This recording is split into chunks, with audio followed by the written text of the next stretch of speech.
What if I told you that the vegetable sitting in your refrigerator right now, the one you bought thinking it's the healthiest thing in the world, could be quietly pushing your kidneys closer to dialysis? Sounds crazy, doesn't it? We're constantly bombarded with information about superfoods. Eat this. It'll make you live forever. Drink that. It'll cure everything. But here's what they almost never tell you. For some people, especially if your kidneys are already struggling, that so-called superfood can be a silent enemy. Now, I'm not here to scare you. That's not helpful. What I want to give you today is a clear roadmap to protect your kidneys, a practical guide with no confusion. Today, we're going to separate what helps you from what hurts you. I'm going to show you the 4 vegetables that, if your kidneys are already working overtime, are hidden dangers. And then, with the same honesty, I'm going to reveal the 4 natural leaves and vegetables that act like a shield for your kidney function. Let me give you an analogy that changes everything. Think of your kidneys as the most advanced water purification plant in the world. When they're working at 100%, they filter waste and minerals without breaking a sweat. Your blood stays clean. Everything runs smoothly.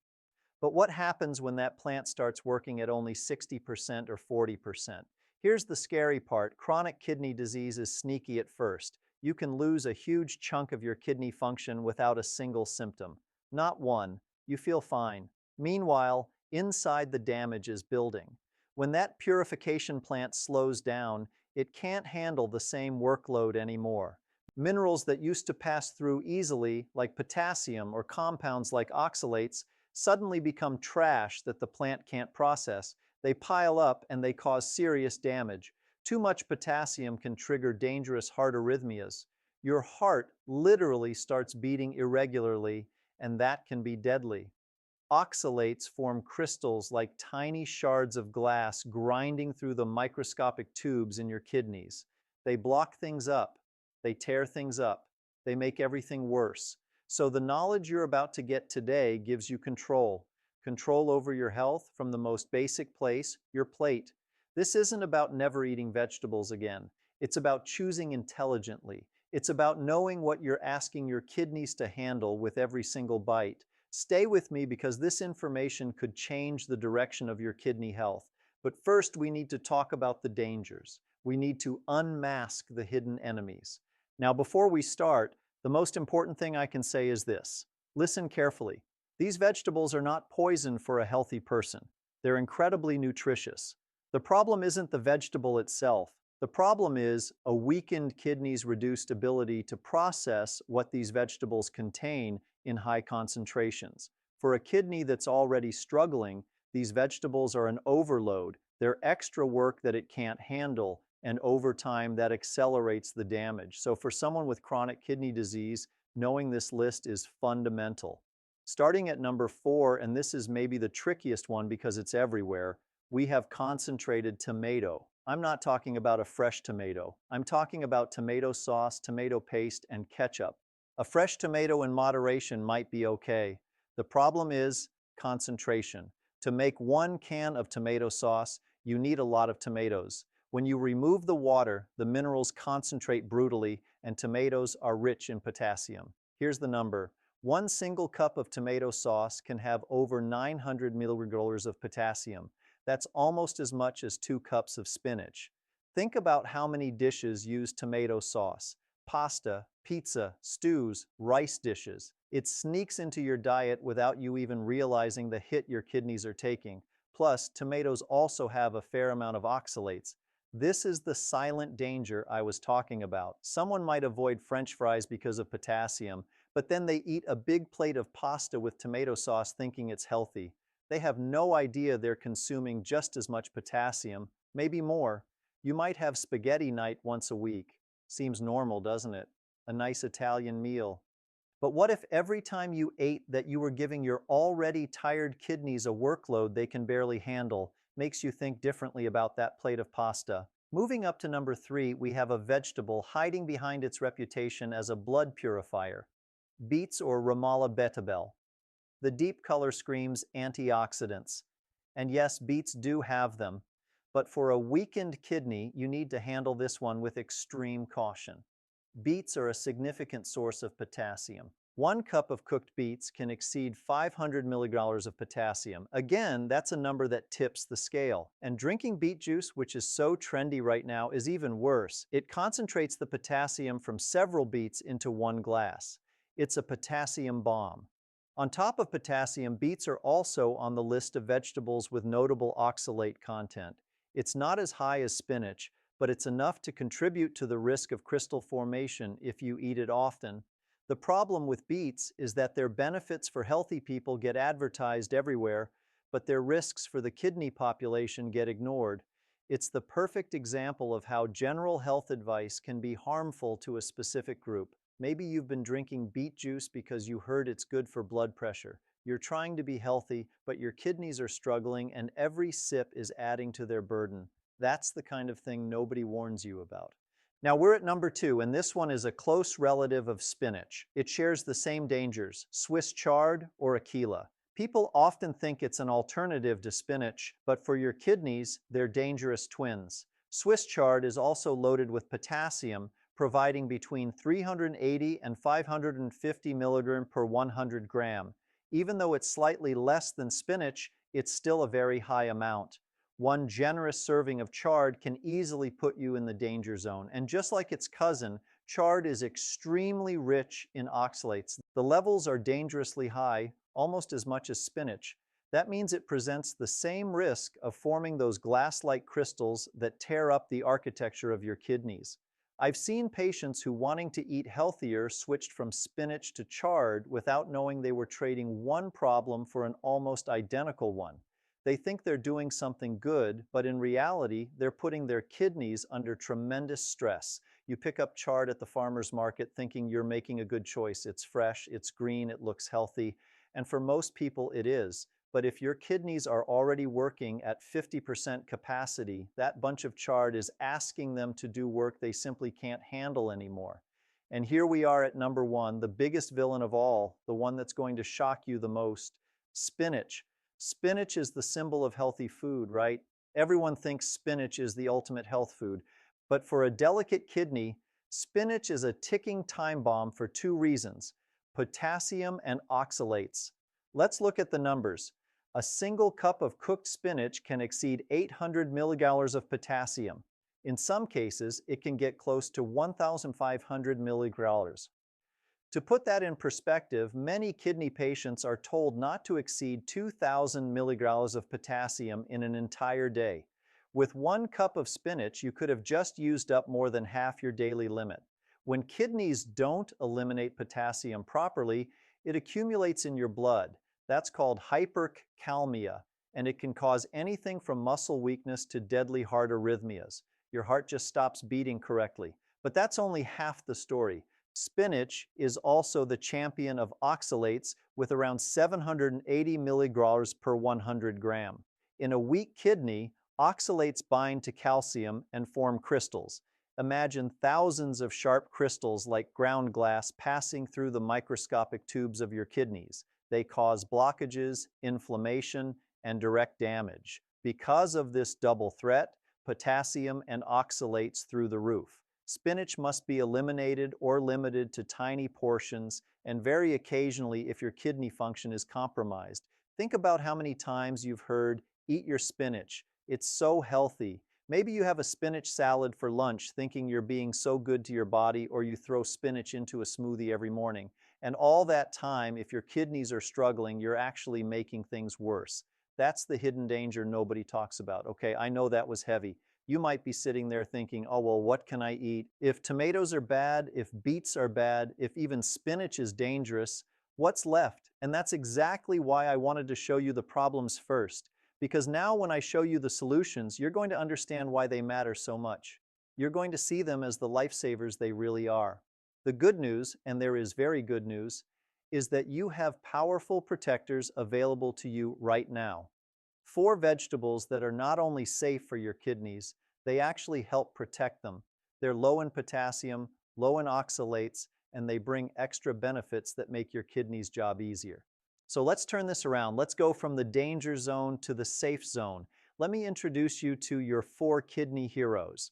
Let's start at number 4 and work our way up to the most powerful one. Hero number 4 is the king of refreshment, the cucumber. The cucumber is more than 95% water. When you bite into a cucumber, you're basically drinking water, but you're also getting a little boost of vitamins. And here's why this matters for your kidneys. When your kidneys are weak, keeping the right balance of fluids in your body becomes tricky.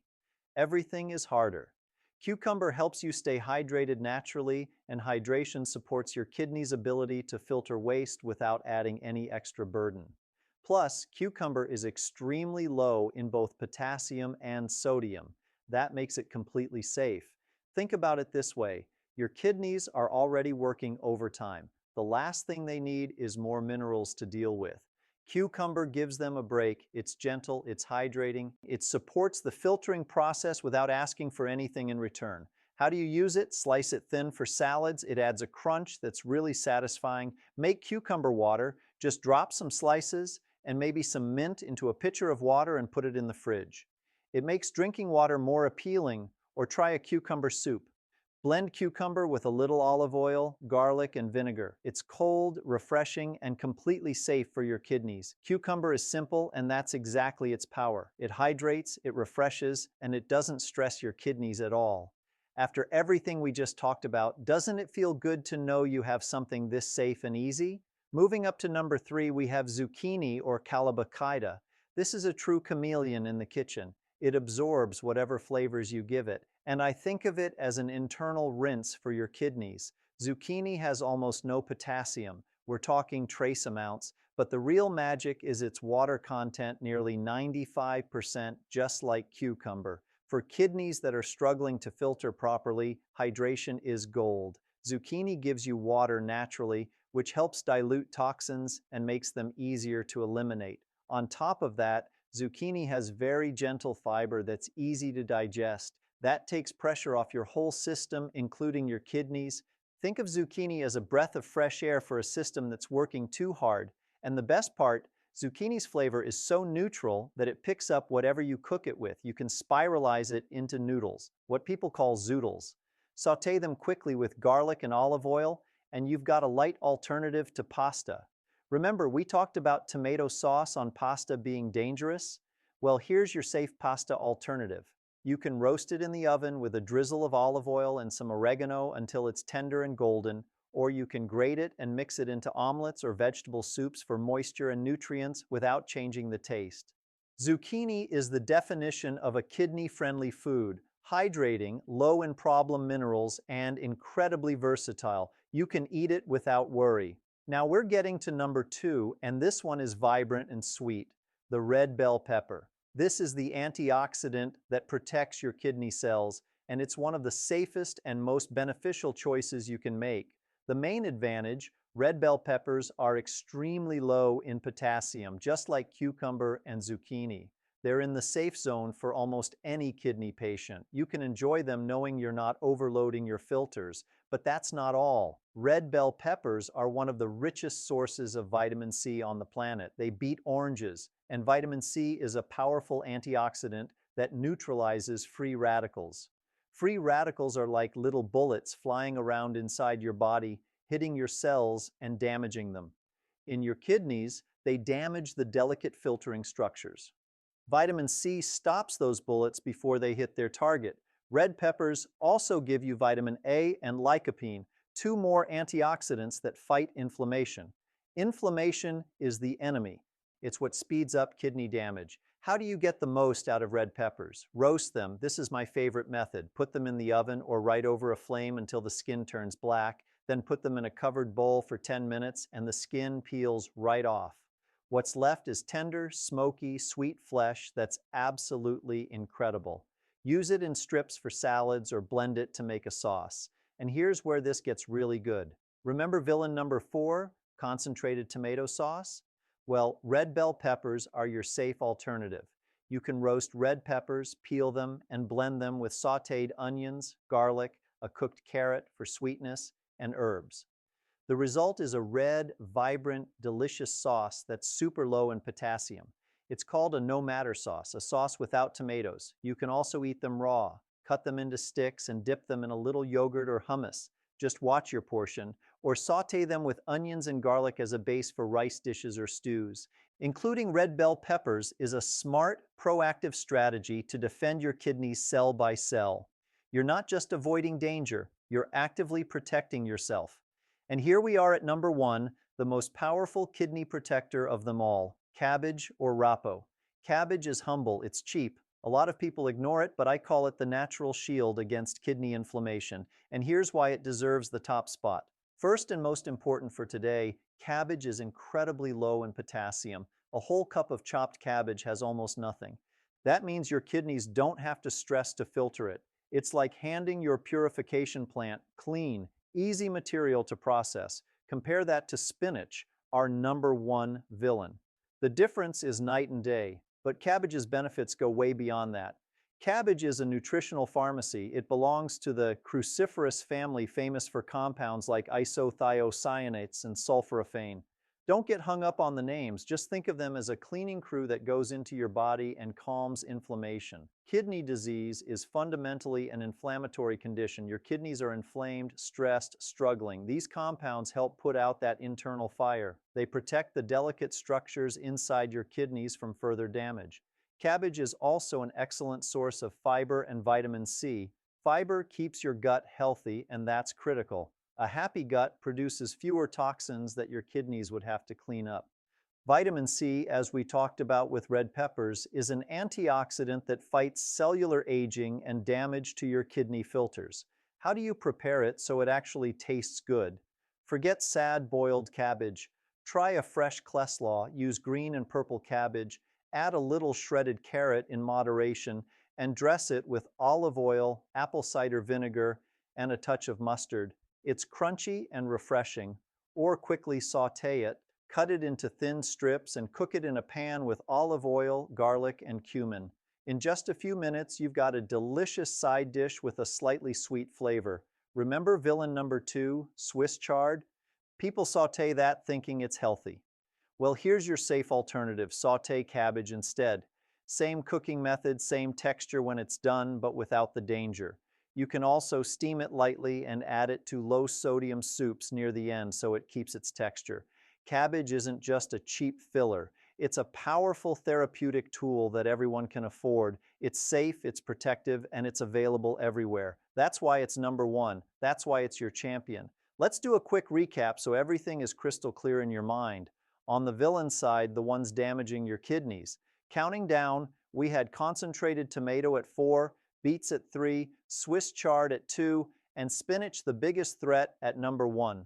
Those are the ones you need to avoid or limit to the absolute maximum if your kidney function is compromised.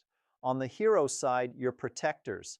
Counting down, we had cucumber at 4, zucchini at 3, red bell pepper at 2, and cabbage, your champion, at number 1. Those are your safe choices. Those are the ones that will help you. But I want to give you one more tool, a trick that makes a real difference, especially with vegetables that are in a gray area like potatoes or carrots. I'm talking about cooking to reduce potassium. We can actually wash away a portion of this mineral. The technique is called soaking and double boiling. Here's how it works. Peel the vegetable and cut it into small pieces. The more surface area in contact with water, the better. Soak the pieces in plenty of warm water for at least 2 to 4 hours. If you can, change the water halfway through, then throw away the soaking water. That's where the potassium we've pulled out is sitting. Now for the double boiling. Put the pieces in a pot with fresh water and boil them for a few minutes.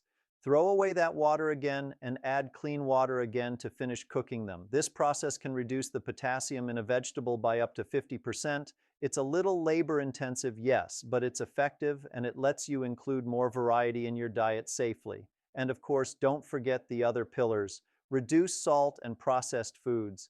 Be the amount of water your doctor recommends for you specifically, and always work with a nephrologist and a nutritionist. They'll adapt all of this to your particular case. My goal today wasn't to make you afraid of food. It was to give you knowledge so you can eat intelligently with confidence and with purpose. Remember, the most powerful tool to protect your kidneys is in your hand several times a day, your fork.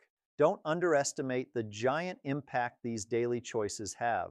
Every time you choose red bell pepper instead of tomato sauce. Every time you make a cabbage salad instead of a spinach salad. Every time you snack on cucumber instead of reaching for something processed, you're taking an active step to extend the life of your kidneys. You're protecting yourself. You're not alone in this. Information is your best medicine. Use this guide, share it with someone who needs it, and start applying these changes today, not tomorrow, today. If you want to keep learning how to take control, I recommend you watch my other video about the 3 fruits a kidney patient should avoid. It's the perfect complement to what we learned today. Thank you for trusting me. Take care of those precious filters. I'll see you in the next